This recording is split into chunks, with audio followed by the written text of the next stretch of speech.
प्यारे बच्चों, आज का हमारा टॉपिक है, आज का हमारा लेसन गति एवं समय। यहां हम पढ़ेंगे गति के बारे में और समय के बारे में। तो इस वाली वीडियो में हम गति के बारे में पढ़ेंगे और अगली वीडियो में समय के बारे में जानकारी लेंगे। सबसे पहला प्रश्न है हमारे पास गति लेसन से, गति क्या है? तो वस्तु की स्थिति में परिवर्तन गति कहलाती है। यदि कोई वस्तु एक जगह से दूसरी जगह तक मूवमेंट करती है, चल के जाती है या परिवर्तन दिखाती है तो हम उसे गति कह देते हैं। यदि कोई वस्तु अन्य वस्तु की तुलना में स्थान परिवर्तन करती है तो वस्तु की इस अवस्था को गति की अवस्था कहा जाता है। तो गति का मतलब है किसी दूसरी वस्तु की तुलना में आपका स्थान बदल जाएगा या किसी वस्तु का स्थान बदल जाएगा, तो ऐसे इसी को हम कहते हैं गति हुई है। तो हम यहां 3 प्रकार की गतियां इस लेसन में पढ़ेंगे। एक सरल रेखीय गति, वर्तुल गति और आवर्ती गति। ये आपने 6ठी कक्षा में पढ़ी थी गतियां। इनको एक बार जरा हम रिवाइज कर लेते हैं ताकि आपको अच्छे से समझ आ जाए कि हमने पिछली क्लासेस में जो पढ़ा था वो क्या था। तो सबसे पहले हमने पढ़ी थी सरल रेखीय गति। जब कोई वस्तु सदैव एक सरल रेखा में गति करती है तो उसकी गति सरल रेखीय गति कहलाती है। जैसे कि सीधी सड़क पर चलती हुई कार की गति या सिपाहियों का मार्च पास्ट। आपने देखा होगा सड़क पर सिपाही बिल्कुल एक सीधी रेखा में आगे की ओर बढ़ते हैं। इस गति को हम सरल रेखीय गति कह सकते हैं।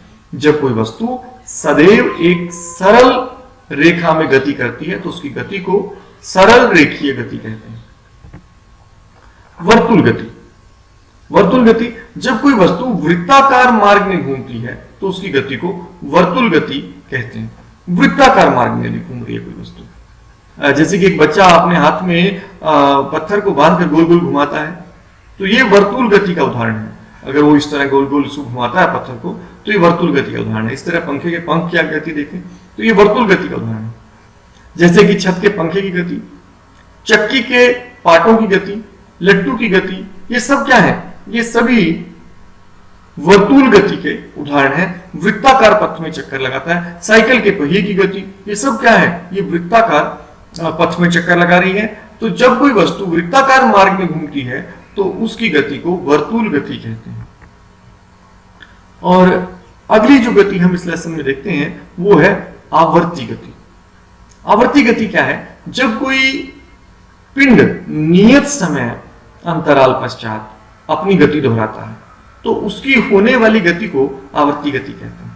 जब बिल्कुल एक निश्चित समय अंतराल के बाद एक गति दोबारा होती रहती है। एक पेंडुलम को देखिए तो ये इधर जाता है, फिर वापस आता है, फिर आगे जाता है, फिर चलता रहता है, और इस प्रकार से एक निश्चित समय अंतराल के बाद ये इसको बदलता रहता है दिशा को, और बार बार एक गति होती रहती है। तो इस गति को हम कहते हैं आवर्ती गति।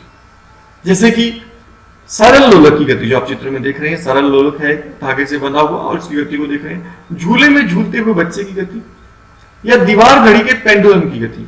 दीवार की घड़ी में आपने पेंडुलम को नीचे हिलता हुआ देखा होगा। ये सब गतियां कैसी हैं? ये सब गतियां हैं आवर्ती गति की। सब तो ये सब तो हम पिछली लेसन में पढ़ चुके, 6ठी क्लास में। इस लेसन में हमें नई जानकारी मिलेगी कि कौन मंद गति में है और कौन तीव्र गति में। अब अगर हम यहां आए, इस चित्र को देखें, वाहनों की रेस हो रही है, कारों की।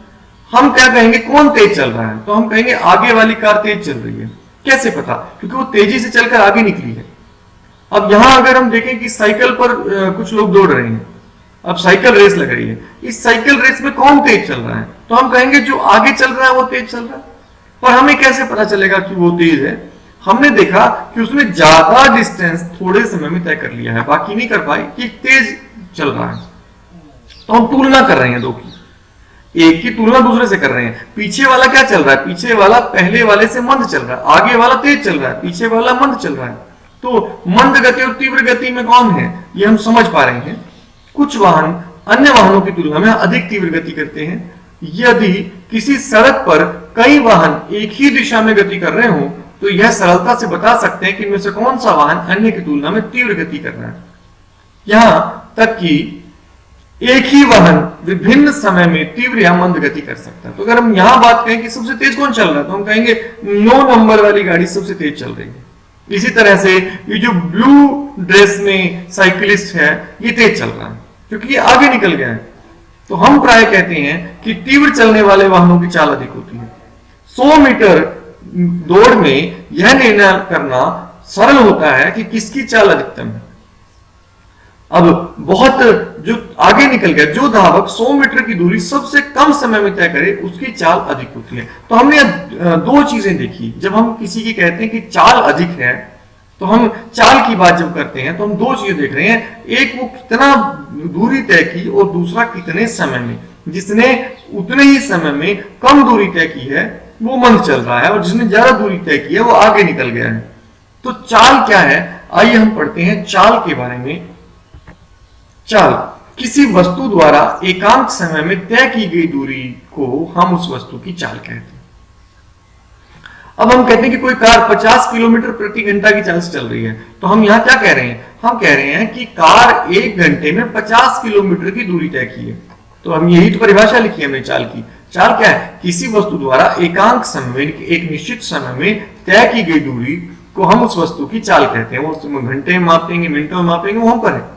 तो इससे यह ज्ञात होता है कि वह कार 1 घंटे में 50 किलोमीटर दूरी तय करेगी।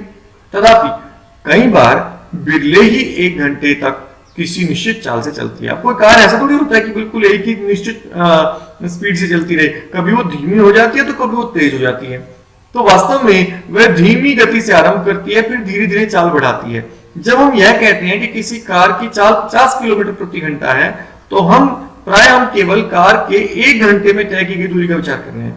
हमने यहां यह नहीं देखा कि कार कब 50 किलोमीटर की स्पीड से थी, कब 40 से थी, कब 30 से थी, ये नहीं देख रहे हम।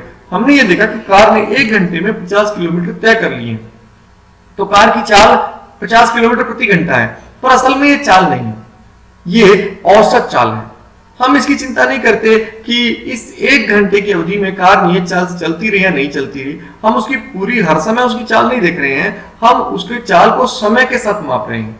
तो इसे हम कहते हैं औसत चाल। तो औसत चाल क्या है, किसी वस्तु द्वारा तय की गई कुल दूरी तथा कुल दूरी तय करने में लगा समय का अनुपात ही औसत चाल कहलाता है। तो अगर हमें किसी वस्तु की औसत चाल करनी है ज्ञात, तो हम क्या करेंगे, तय की गई दूरी को भाग दे देंगे लिए गए समय से। यदि हम औसत चाल निकालना चाहते हैं तो तय की गई दूरी को लिए गए कुल समय से भाग दे देंगे। कि एक कार 50 किलोमीटर चलती है या 100 किलोमीटर चलती है 2 घंटे में, यदि एक कार 100 किलोमीटर 2 घंटे में चली तो 1 घंटे में कितना चलेगी। तो हम क्या करेंगे, 100/2 कर देंगे। आइए ऐसा एक उदाहरण ले लेते हैं हम। 2 स्टेशनों के बीच की दूरी 240 किलोमीटर है। कोई रेलगाड़ी एक दूरी को तय करने में 4 घंटे लेती है। रेलगाड़ी की चाल ज्ञात कीजिए। तो यहां हमने दूरी कितनी बताई कि रेलगाड़ी 240 किलोमीटर चली कितने घंटे में, 4 घंटे में। तो उसकी चाल क्या होगी, हमने कहा रेलगाड़ी की चाल क्या होगी, तय की गई दूरी बटे लिया गया समय। यही तो हमने पीछे पढ़ा है। औसत चाल निकालनी है हमें। यहाँ औसत चाल बराबर होती है तय की गई दूरी बटे लिया गया समय के। और तय की गई दूरी कितनी है, 240 किलोमीटर, और लिया गया समय कितना है, 4 घंटे। तो 4 को आप 240 से भाग दे देंगे, 240 को 4 से भाग दे देंगे, तो हम क्या निकल आया, 60 किलोमीटर प्रति घंटा। तो रेलगाड़ी की चाल क्या है, रेलगाड़ी की चाल है 60 किलोमीटर प्रति घंटा। इस तरह हम उत्तर को ज्ञात कर लिया हमने अपने। तो आप समझ गए हैं कि किसी की चाल हमें ज्ञात करनी है तो उसके द्वारा तय की गई दूरी को लिए गए समय से भाग करना होगा। अब हम 2 प्रकार की गतियों को पढ़ते हैं। एक होती है एक समान गति और एक असमान गति। किसी सरल रेखा के अनुदिश वस्तु की नियत चाल से गति एक समान गति कहलाती है। मान लिया, अब हम इसका उदाहरण ले लेते हैं कि ऐसा क्या है।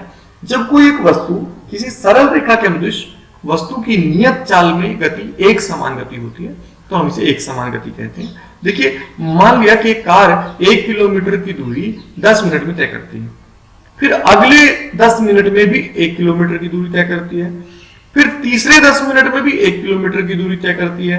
अर्थात यह हुआ कि कार प्रत्येक 10 मिनट में 1 किलोमीटर की दूरी तय करती है। तो ऐसी कार की गति को हम क्या कहेंगे कि वह बिल्कुल एक समान गति से चल रही है।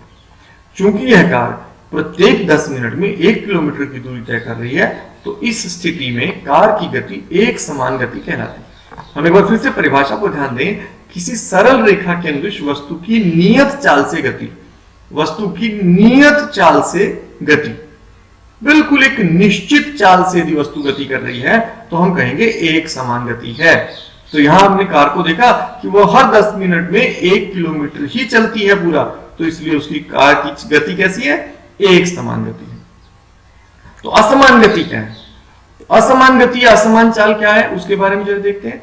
यदि किसी सरल रेखा के अनुदिश गति करने वाली वस्तु की चाल परिवर्तित होती रहती है, अब वहां हमने क्या कहा था कि सरल रेखा के अनुदिश गति एक नियत चाल से चलती है, लेकिन यदि किसी सरल रेखा के अनुदिश गति करने वाली वस्तु की चाल परिवर्तित होती रहती है तो उस वस्तु की चाल असमान कहलाती है।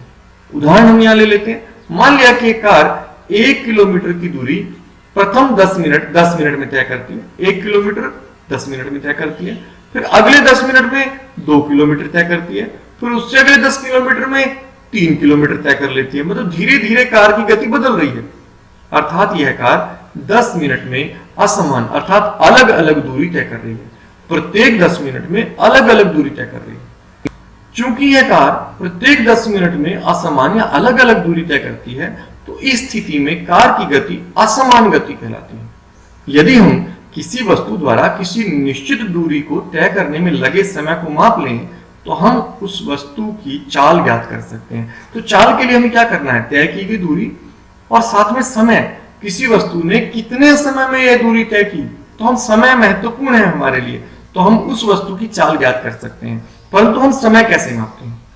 तो आइए इसका पता लगाएं। अगली वीडियो में हम देखेंगे कि समय का मापन कैसे होता है, समय का क्या महत्व है और कैसे हम समय का मापते हैं, इसका मात्रक क्या है, ये सब हम अगली वीडियो में देखेंगे। इस वीडियो में अभी इतना ही। आप इसका अच्छे से अभ्यास कर लें और इस लेसन के अगले पार्ट में हम जानेंगे समय के बारे में।